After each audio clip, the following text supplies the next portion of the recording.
Thank you for staying with Citizen Extra. My name is Lillian Amuli. State House has come out to defend cabinet secretaries from accusations that they are engaging in political campaigns for President Uhuru Kenyatta. Spokesman Manoa Esipisu says the cabinet secretaries are just doing their job by outlining what the government has done and continues to do. We've been asking whether this really is the case, and in studio I've been talking to Eugene Wamalwa, Cabinet Secretary, Ministry of Water and Irrigation. Eugene, away from Cabinet Secretaries campaigning, let's move to the issue of water and your disagreement with your permanent secretary and the tendering process for the Swake Dam. What is the future of that project now? We just want to make it clear that issues of procurement are guided by our procurement laws and institutions that would resolve any issues that touch on matters of procurement. So as we speak, the process of procuring a contractor for this Swake Dam is still on. We believe that in due course we will be able to resolve whatever issues that are before us. And the two contractors have taken this matter before the Public Procurement Oversight Authority, and the matters are being dealt with in accordance with the law, and in due course they will be resolved.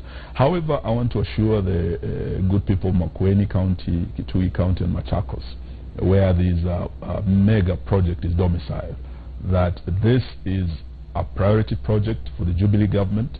It is a flagship Vision 2030 project that we will ensure is successfully implemented, because we do know that it will be a game changer. It is a project that will benefit over 1.3 million Kenyans in that region in terms of water for the domestic use, water for irrigation, and we intend to irrigate over 100,000 acres in that region to deal with the hunger situation, to deal with the national food security. And we will also be providing a component of hydropower from the same project. So it's a project we can't afford to allow to fail. Thank you. I want to talk about infighting, the strained or perceived strained working relationships in government between permanent secretaries and indeed you as cabinet secretaries. Do you think that this is what informed President Uhuru Kenyatta's decision to reshuffle the permanent secretaries? I think we all hold office at the pleasure of the president, whether we are cabinet secretaries or principal secretaries or any officer in government.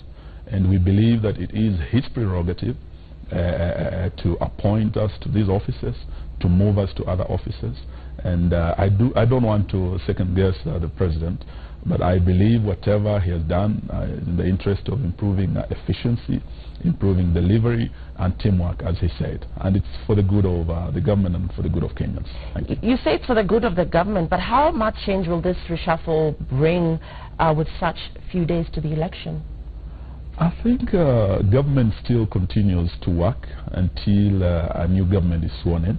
And I believe whatever changes are made, whether early in the course of an administration or mid-term or towards the end of the term, is good for the country. And I believe the changes would improve service delivery. The infighting, once again, just going back to the infighting, we've seen strained relationships between, case in point, in the health docket, Muraguri and Cabinet Secretary Mailu.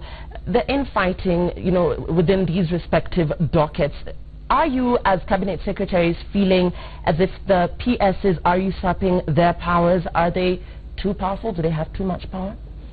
I do not think so. I think it depends on circumstances that would arise. There could be a difference in opinion. That does not really mean enmity between two officers working together.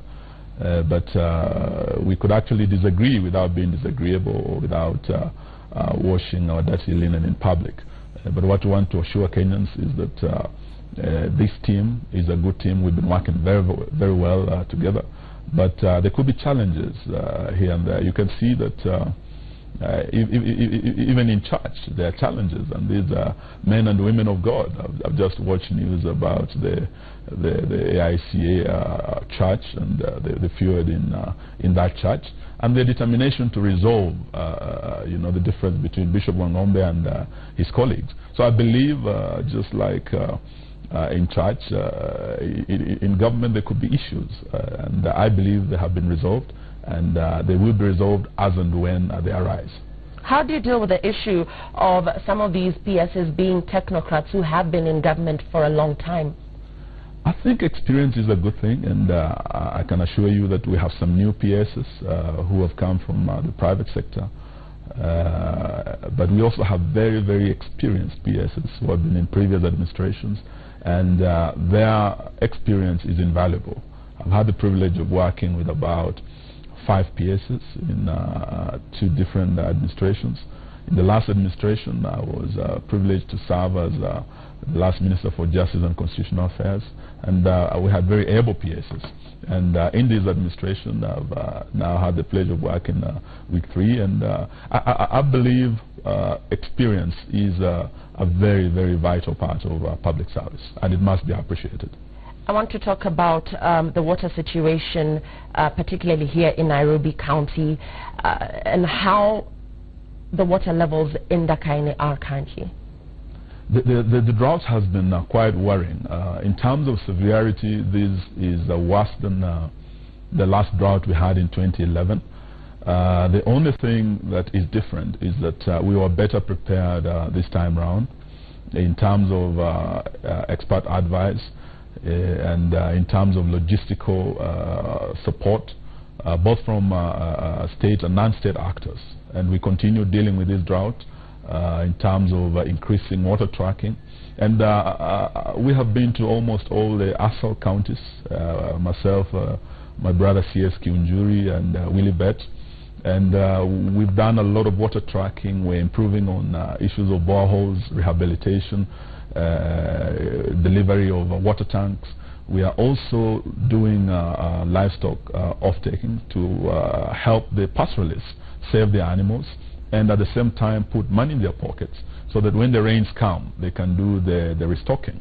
In terms of relief food, my brother CS Kiunjuri has done a splendid job. We have more than doubled the food being given to these counties. And where we have been, though Kenyans are facing very serious challenges, they have appreciated what the government is doing and will continue doing. However, in terms of the long term, we must look at how we can develop resilience, because climate change is a reality. And with the challenge of climate change and an increasing population but decreasing water resources, we have to look at how we can harvest and store water more. And that's why the Jubilee government has a very ambitious program of building over 40 new dams across the country.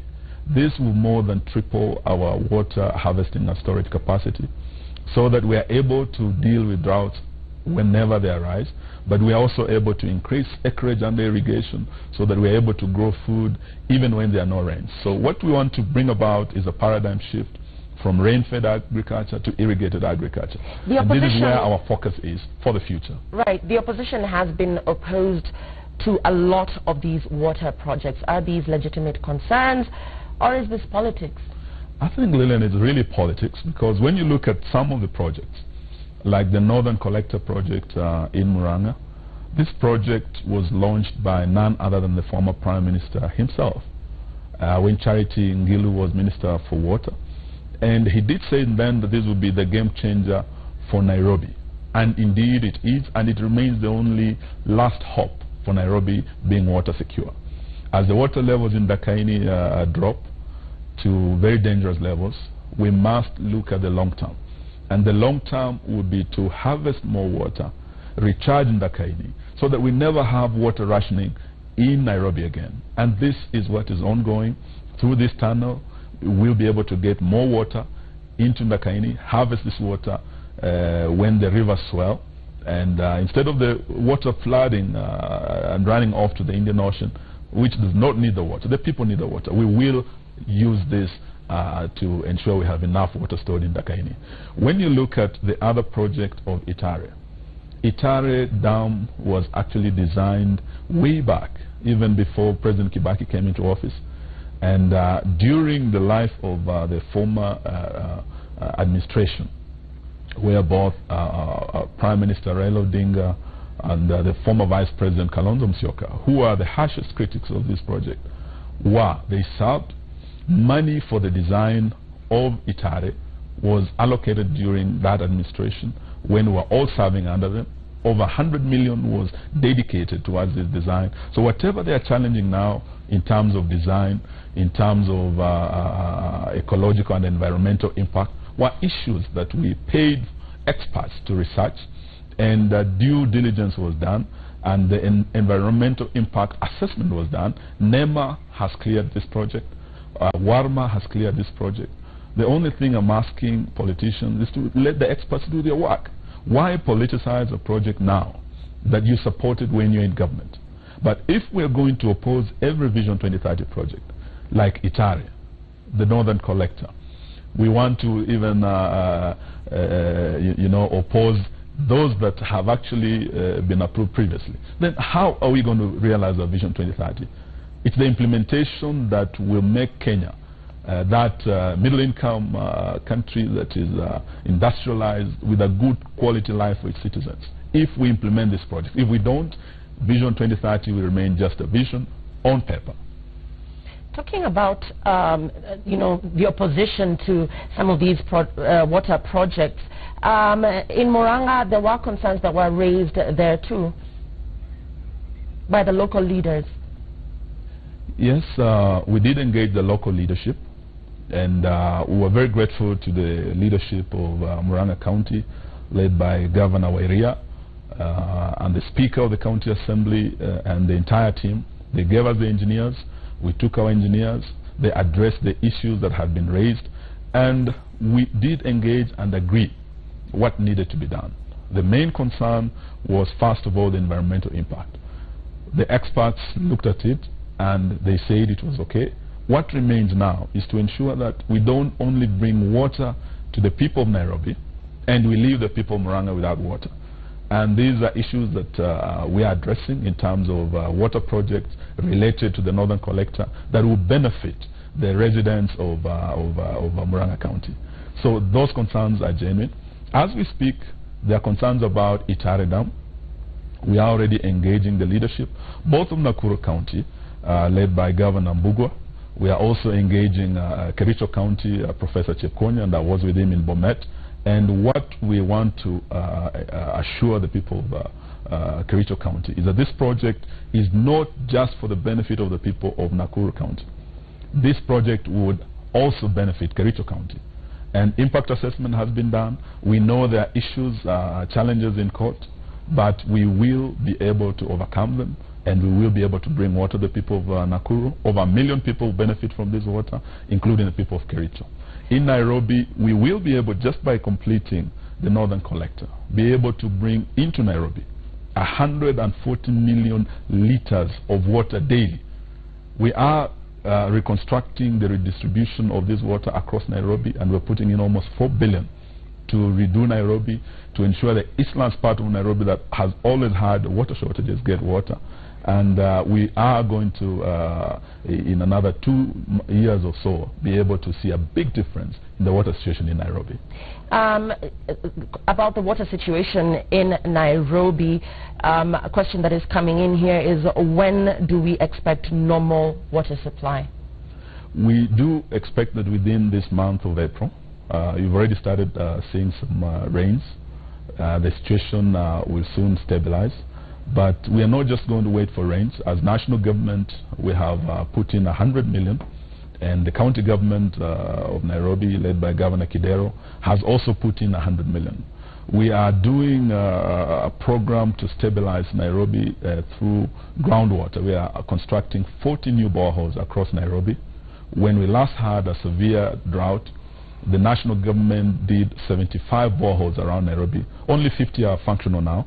But we believe with the 40 that we're putting in place, Nairobi will be stable, even as we wait for the Northern Collector to be completed and for Ndakaini to recharge. So let me assure Nairobians that the water rationing you are facing now is temporary, but in future we will be able to see this thing as a thing of the past, because we have plans to ensure there's enough water in the city up to 2030. Already Kisumu, the plans we have put in place, working with the French. Kisumu is ahead of Nairobi and Mombasa, and Kisumu in another 1 or 2 years will be water secure up to 2032.